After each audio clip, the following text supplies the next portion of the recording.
Senhor, ensina-nos a orar. De Maurice Cerullo.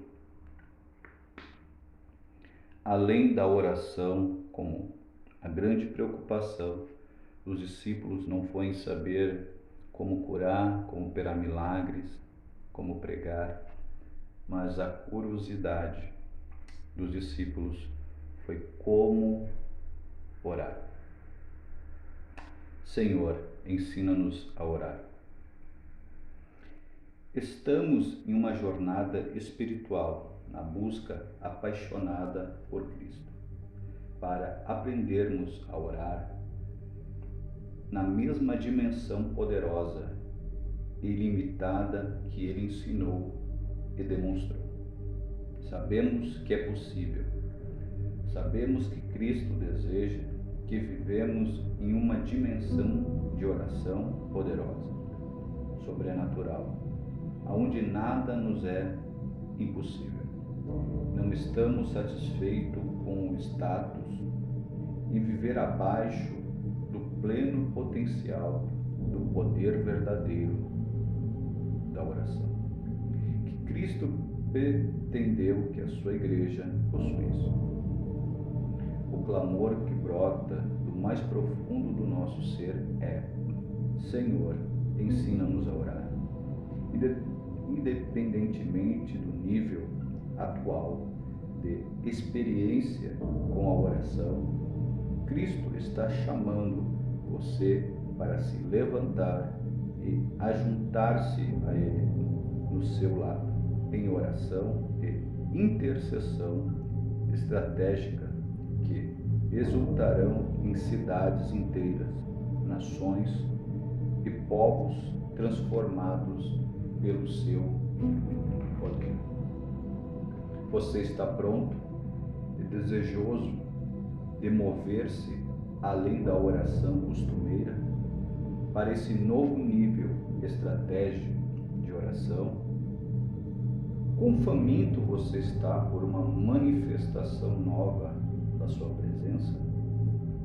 Quão faminto você está para receber uma unção e a transmissão renovada do seu espírito? Você está suficientemente faminto para mover para si mesmo e para a dependência da sua mente e de sua habilidade naturais? A primeira coisa que você deve querer fazer é deixar de lado todas as ideias pré-concebidas, as tradições inventadas pelo homem e as ideologias religiosas concernente à oração. Essas coisas somente sobrecarregam você e o impede de avançar no Espírito para uma nova revelação e experiência na oração. A oração que prevalece é um meio ordenado por Deus para expandir o seu reino, para derrotar Satanás, esse império de trevas e malignidade, para cumprir o plano eterno de Deus e para efetuar a sua vontade boa sobre a terra. Wesley Duran. A oração verdadeira é muito mais do que uma repetição formal de palavras eloquentes para impressionar os ouvintes. É mais do que simplesmente repetir ou citar orações de um livro de oração. A oração que move a mão de Deus para produzir a sua vontade sobre a terra não está baseada nas estratégias bem planejadas, desenvolvidas pela nossa mente natural. A oração verdadeira transcende as limitações da nossa mente natural, porque ela nasce do Espírito. A oração em si é uma arte apenas. O Espírito Santo pode nos ensinar. Ele é o doador de toda a oração. Charles Spurgeon. Há muitos livros e sermões ótimos sobre oração. Entretanto, o melhor maneira de aprendermos como orar vai se achegar ao grande intercessor que vive para sempre, para interceder por nós. Devemos olhar para o Espírito.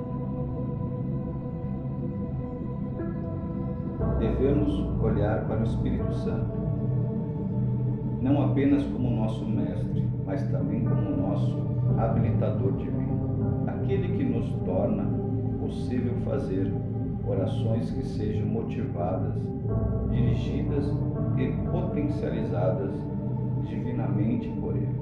Assim como os discípulos pediram a Jesus: Senhor, ensina-nos a orar, devemos apresentar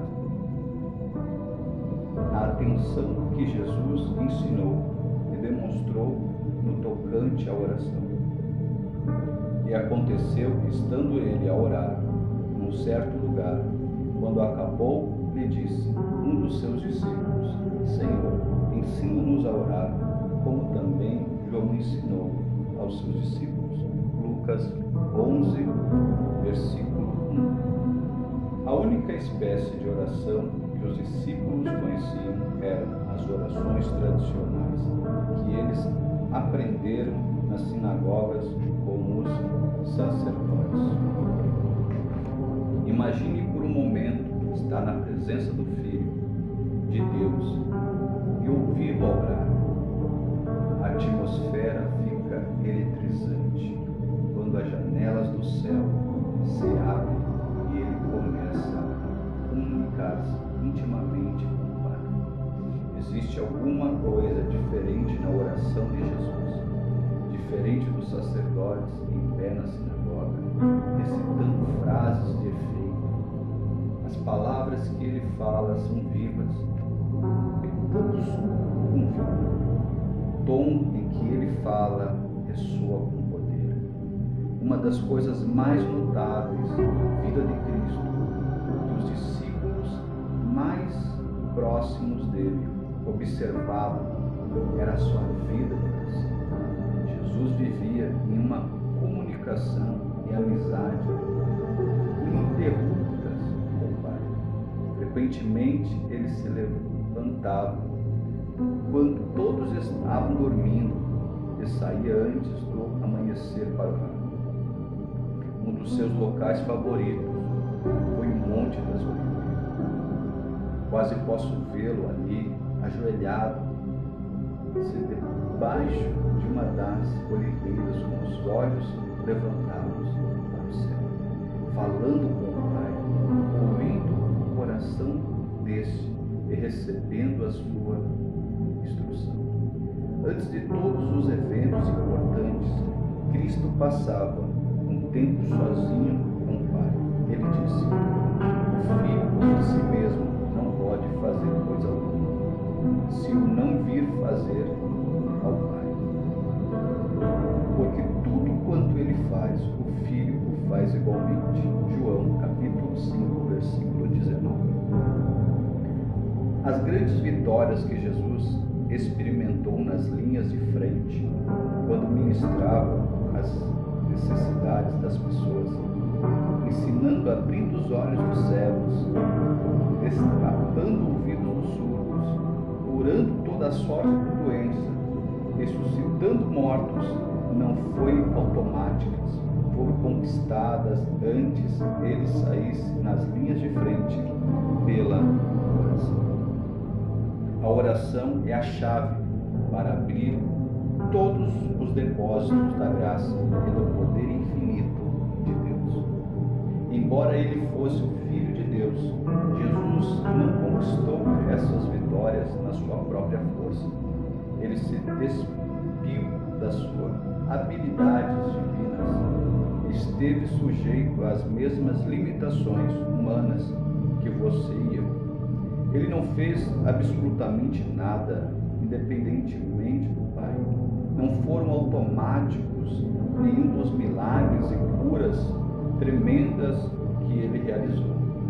Tudo o que Jesus fez foi resultado do que o Pai lhe revelou enquanto ele estava na sua presença. Enquanto ele estava em oração, antes de sair para as linhas de frente, Jesus passava um tempo na presença do Pai. Era quando o Pai revelava a sua vontade para ele. Por meio da oração, Jesus penetrava na linha do inimigo, empreendia a batalha e vencia. Antes de Jesus começar o seu ministério, ele passou 40 dias em jejum e oração e voltou no poder do Espírito para Galiléia. Lucas capítulo 4, versículo 19. Antes de alimentar 5.000 pessoas, multiplicando 5.000 pães e 2 peixes, multiplicando 5 pães e 2 peixes, ele foi de acordo a um lugar deserto, aonde orou. Mateus capítulo 14, versículo 13. Antes de realizar uma grande campanha de curas em Genezaré, aonde as pessoas levaram os doentes, Jesus subiu sozinho ao monte onde orou. Mateus capítulo 14, versículo 22 e 23. Antes de escolher os 12 apóstolos, Jesus subiu ao monte a orar e passou a noite em oração. Lucas 6, versículo 12. Antes de começar seu ministério para Galiléia, onde pregou e expulsou demônios, Jesus orou. De madrugada, quando ainda estava escuro, Jesus levantou-se, saiu de casa e foi para um lugar deserto, onde ficou orando. Marcos 1, versículo 35. Antes de ir para a cruz, na estrada para Jerusalém, Jesus, sabendo que ia ser preso, crucificado, subiu ao monte aonde orou. Lucas 9, versículo 21. Antes de ser preso, açoitado, ridicularizado, crucificado, Jesus foi ao jardim do Getsemane, onde orou, onde batalhou e agonizou em oração. Mateus 26, versículo 36 ao 46. Antes de você dar qualquer passo que possa ter repercussão importante na sua vida ou família, você não deveria, por meio da oração, entrar em batalha espiritual, penetrar nas linhas do inimigo. Antes de orar, orando, você receberá a vitória e vencerá a batalha. Quer orar com resultados poderosos? Busque as obras poderosas do Espírito, no seu próprio Espírito. Agora, voltemos a Lucas 11, versículo 1, onde Jesus estava orando. Seus discípulos foram até ele, pedindo-lhe que lhes ensinasse a orar. Quando ouviram Jesus orar, foi tão tremendo que eles não podiam mais ficar quietos e satisfazer-se apenas ouvindo. Eu imagino clamando: queremos o que tu tens. Senhor Jesus, ensina-nos como orar. Tu está fazendo algo que nunca experimentamos antes. Estamos te ouvindo tocar o céu. Estamos ouvindo tu te relacionares com o Deus de Abraão, de Isaac e Jacó. Não é tradição somente, mas o que estamos ouvindo é a realidade e nós queremos saber como orar do jeito que tu oras.